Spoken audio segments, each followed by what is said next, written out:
La mejor táctica para controlar al ser humano es la culpabilidad. Si le haces sentir culpable de todo lo que ocurre en el mundo, a su alrededor, podrás hacer que haga lo que quieras sin tener que obligarlo a hacer nada. El humano ofrecerá su libre albedrío a quien sea por miedo a ser condenado eternamente. Esta es la táctica que utilizan los controladores en todas sus artimañas, la culpabilidad, y esa culpabilidad se puede ver en el tema más importante para el ser humano, la espiritualidad. En todas las religiones, sin excepción, se nos presenta como seres pecaminosos y sucios, que necesitamos a un ser superior para ser rescatados del fuego eterno del infierno.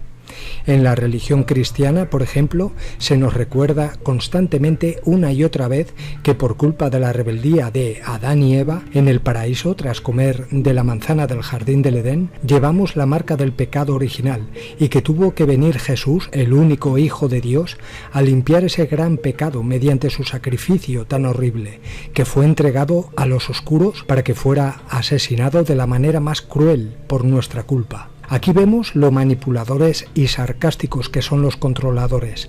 No solamente se inventan una excusa para hacernos sentir culpables, sino que nos hacen cargar a nuestras espaldas con los crímenes que han cometido. Lo manipulan todo para hacernos caer en la trampa, para ser marcados y atrapados con el ritual llamado bautismo, y que sigamos ofreciendo nuestras energías de adoración y de sufrimiento a las entidades parasitarias en todos los comederos energéticos magistrales distribuidos estratégicamente por todo el planeta. Y si la fe de la humanidad decae, utilizarán todas las estrategias disponibles para reforzarla, como por ejemplo apariciones marianas y de santos, así como de Cristos, y humanos que son utilizados para hacer milagros, etc. Relacionado con todo lo que he dicho, hay un investigador italiano llamado Mauro Biglino. Es escritor, filólogo, traductor y hebraísta, y se ha convertido en un fenómeno social en Italia, donde ha vendido más de 300.000 ejemplares de sus obras. Su primer trabajo traducido al español fue el libro La Biblia no es un libro sagrado. Trabajó como traductor de hebreo masorético durante varios años para una institución afín al Vaticano. En el curso de estos años ha traducido numerosos libros del Antiguo Testamento, hasta que se dedicó a publicar con una editorial independiente en el año 2010. A partir de ahí, la editorial San Pablo decidió suspender unilateralmente la relación profesional con Mauro. Mauro Biglino ha destapado la manipulación de las religiones y cómo en el pasado llegaron al planeta unos seres haciéndose pasar por dioses, los Elohim, que en otros puntos del planeta fueron llamados de diferentes formas, por ejemplo, los Anunnaki en Sumeria. Hay varias conferencias de este gran investigador por internet, por YouTube. A continuación pondré un extracto de una de ellas, hablando sobre el gran engaño del pecado original y cómo lo utilizan para manipular el libre albedrío de la humanidad entera. Continuó y llegamos a un concepto, y acá sí nos entendimos un poco más porque tenía que ver específicamente con el cristianismo. Ahora nosotros sabemos que, en resumen, la doctrina dice: nosotros somos los pecadores porque nuestros antepasados cometieron el pecado, el considerado pecado original. Nosotros nacimos manchados por el pecado original, que este pecado original es el que trajo la muerte y el sufrimiento al mundo, y que por lo tanto nosotros debemos vivir con la esperanza de que a través del mediador nos podremos reconciliar con él, el cual, a través del envío de su hijo, que fue enviado acá para ser torturado, asesinado y después resucitado, podremos tener una esperanza de acceder a la vida eterna que teníamos antes. Pero la eternidad en la Biblia no está. Cuando se habló del pecado original, la pregunta respondió primero el rabino principal. Acá se pone dificultoso hablar porque no quiero ofender la sensibilidad de nadie, porque para los judíos el pecado original no existe, porque en la Biblia no está. Y por eso él dice, con razón es dificultoso hablar de esto porque no quiero ofender, habiendo cristianos que creen en el pecado original, era incómodo, así que por eso dice no quiero ofender la sensibilidad de nadie. El pecado original es un concepto que empezó a introducir el apóstol Pablo en la carta a los romanos, donde dice que por culpa de un hombre, Adán, el mal, el sufrimiento, vino al mundo, y que gracias a este otro hombre, que sería Jesucristo, se vuelve a tener la esperanza. Así que el concepto del pecado original comienza a elaborarlo Pablo, y después lo tomará San Agustín de Hipona, y ahí comenzará la gran fábula. El biblista valdense dijo: ya sabrán que el pecado original es el de la desobediencia, ¿no?, de Adán y Eva. Ahora bien, entre Génesis 3, donde está el relato de esta desobediencia, y Romanos 5, la carta a los romanos escrita por Pablo, en la cual el apóstol Pablo dice que por medio de un hombre la muerte entró al mundo, no hay coincidencia. Y más bien, uno al leer a Pablo se puede preguntar de dónde sacó esa idea.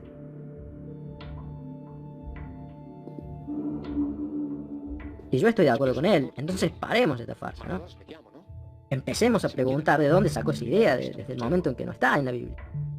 El católico dijo: hay que separar el concepto del pecado original del concepto plánico, es decir, que si los padres han pecado, los hijos sufren las consecuencias. Una situación de este tenor, según mi punto de vista en el Nuevo Testamento, es ampliamente contradictoria, pero también desafortunadamente es ampliamente usada por la teología. O sea, continuamos, yo me voy a comer una pizza, si ya está todo dicho. No está la palabra eternidad, no está omnipotente, no está inmortalidad, no está la creación desde la nada, no está el pecado original.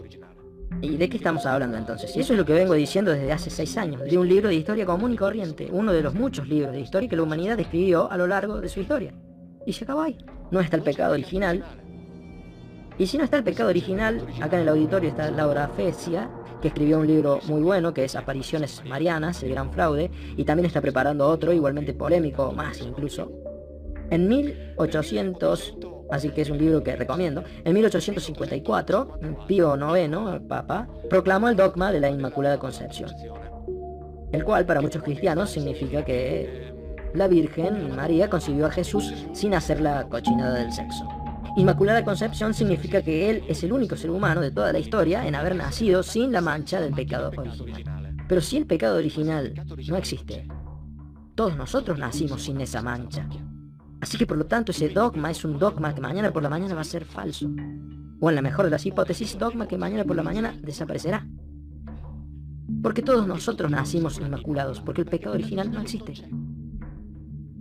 1858. En Lourdes, a Bernadette Soubirous se le aparece la figura femenina que ella llama Aqueró, que en el idioma, en el dialecto pirenaico, quiere decir aquella. Ella la llamaba siempre aquella. Eso después se convirtió en la Virgen cuando la Iglesia, como viene a explicar ahora, cuando la Iglesia se adueñó de todo esto. Y aquella dijo, 4 años después del dogma, yo soy la Inmaculada Concepción. Ahora, si era la Virgen, ¿sabía de lo que estaba hablando? Viendo que el pecado original no existe. ¿Y si no era la Virgen? ¿No será que le hicieron decir a aquella lo que no dijo porque le servía a la Iglesia? Que alguien avalase ese dogma que dogmatizaba la nada.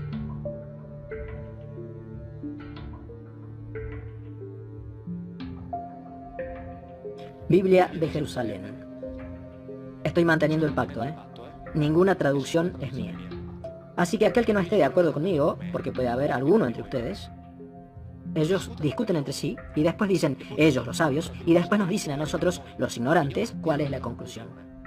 Pero que discutan entre ellos si no están de acuerdo. Es decir, discutan con los que escribieron los diccionarios, que lo discutan con la Biblia de Jerusalén, que dice que no existe omnipotente, que discutan entre ellos. Nosotros podemos esperar, no hay problema.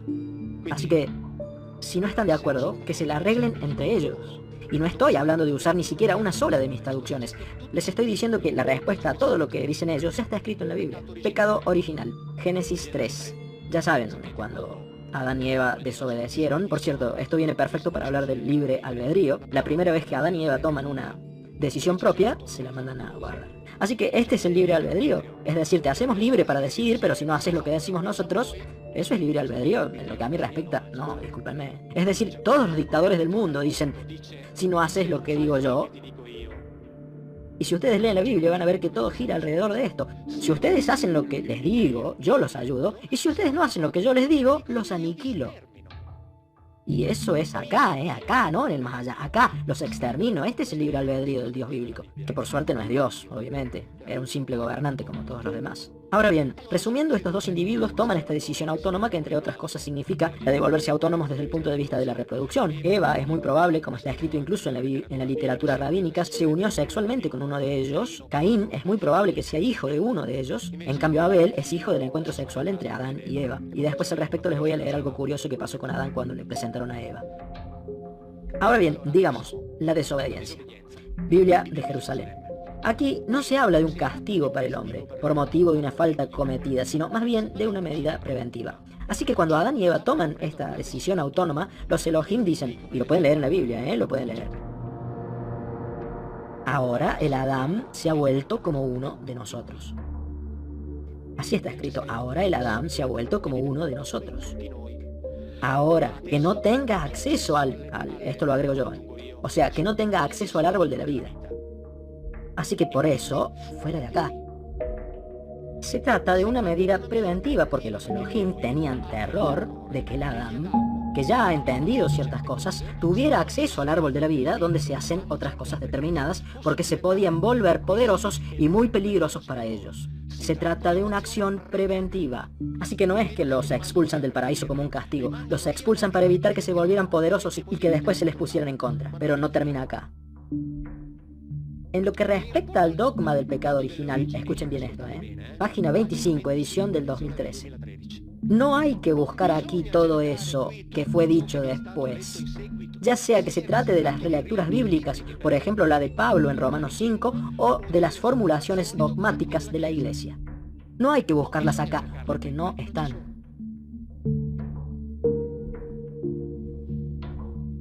No hay una palabra que signifique Dios, tampoco una para eternidad, tampoco omnipotente, tampoco creación, tampoco inmortalidad. No existe el pecado original. ¿Hay necesidad de decir otra cosa? Y no estoy hablando de ninguna traducción en particular. Estoy leyendo lo que escriben ellos. Y desde hace un tiempo yo vengo diciendo que hago el trabajo de un idiota. Es decir, el trabajo más estúpido del mundo. Yo leo lo que está escrito. Yo leo lo que ya está, es un trabajo de idiota, en serio. Leo lo que ya está escrito. Así que ahora no existe ninguna de estas cosas que mencioné, que dice ahí es muy evidente. Así que después de eso todo se centrará en el Nuevo Testamento. El problema es que, como el Nuevo Testamento existe, o mejor dicho, ese personaje de ahí, la figura crística, existe como hijo del Dios Padre,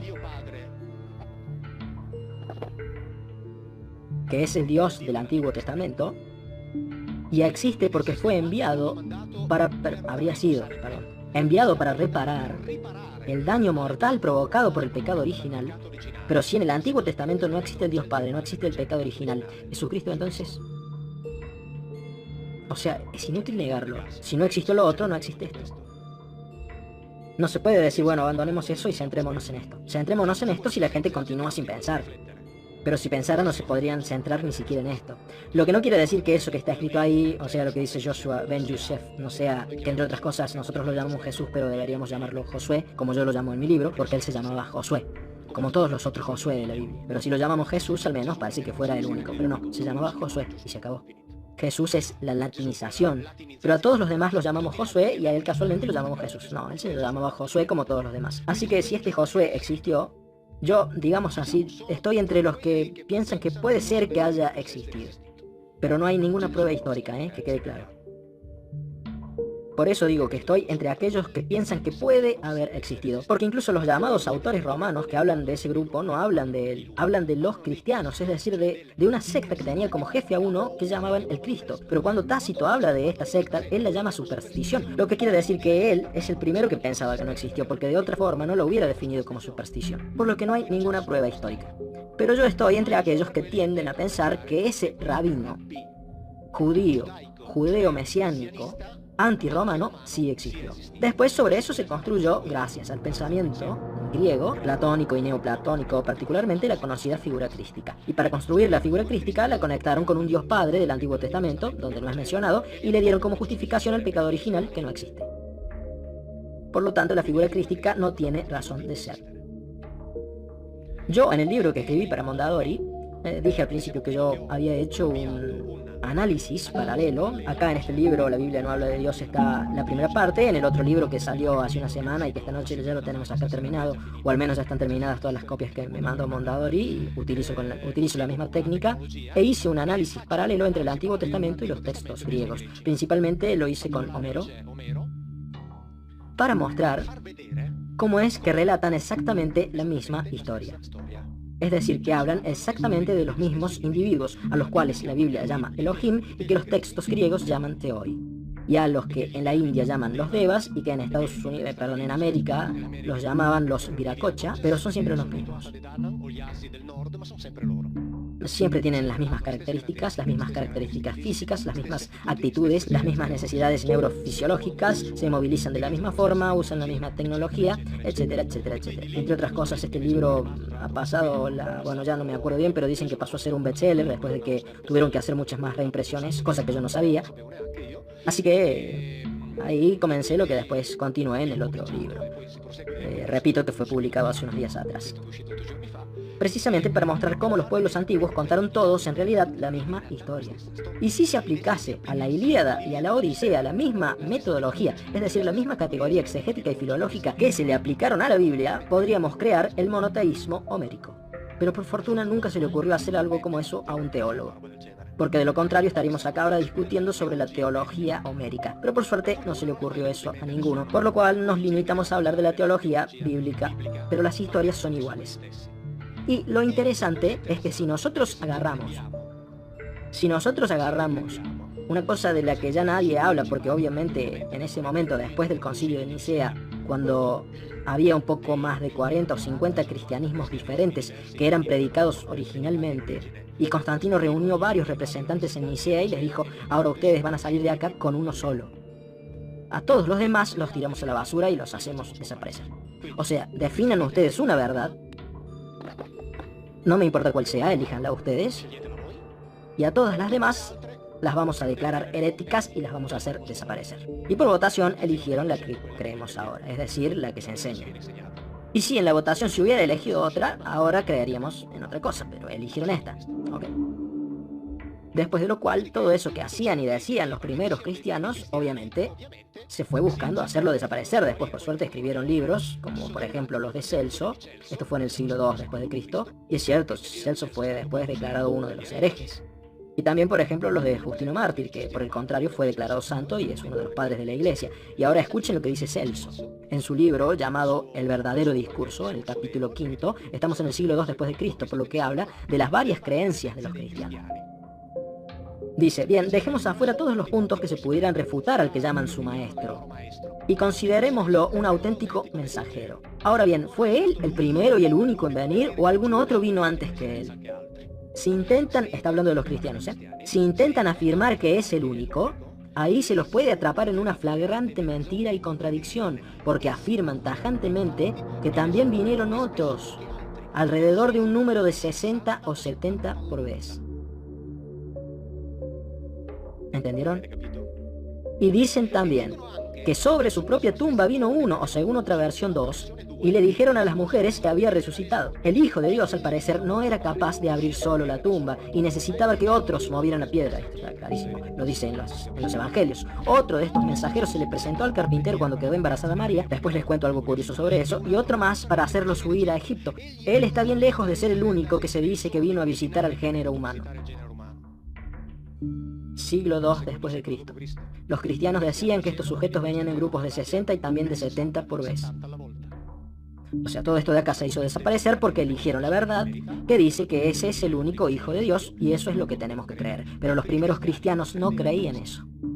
Justino Mártir, padre de la Iglesia, santo, en su libro Apología del Cristianismo, digamos que era coetáneo de Celso, le escribía al emperador Antonino Pío. Para decirle: ¿pero por qué nos persiguen a nosotros los cristianos? ¿Por qué? Y escuchen lo que le dice. El nuestro, es decir, en el que creemos nosotros, es como el de ustedes. Usted sabe de hecho de la cantidad de hijos de Zeus que se habla en las escrituras suyas, y que son como los del nuestro: Hermes, que es el intérprete de Logos; Asclepio, que curaba; Heracles. Después, alguno intentará reprobar el hecho de que fue crucificado, aunque también esto es algo común entre los hijos de Zeus, que nombré al principio. Después, el que digamos que nació de una virgen, aunque esto también sea para vosotros algo común con la historia de Perseo. Cuando afirmamos que él sanó a cojos y paralíticos, todo esto es igual a lo que hacía vuestro Asclepio. O sea que el padre de la Iglesia, santo, dice: ¿pero por qué se la agarran con nosotros? Porque seguimos a uno que sea exactamente igual a esos que siguen ustedes. No hay ninguna diferencia, y esto es recontra evidente. Y lo dice un padre de la Iglesia. Dice: ¿pero por qué se la agarran con nosotros? El nuestro es como el de ustedes. Igual, no hay ninguna diferencia. ¿Entienden? Después llega el concilio de Nicea, después el de Constantinopla, y a partir de ahí nosotros tenemos el credo niceo-constantinoplano, el que dice yo creo en Dios, Padre Omnipotente, Creador de todo. Toda una cosa que se inventaron ahí, porque antes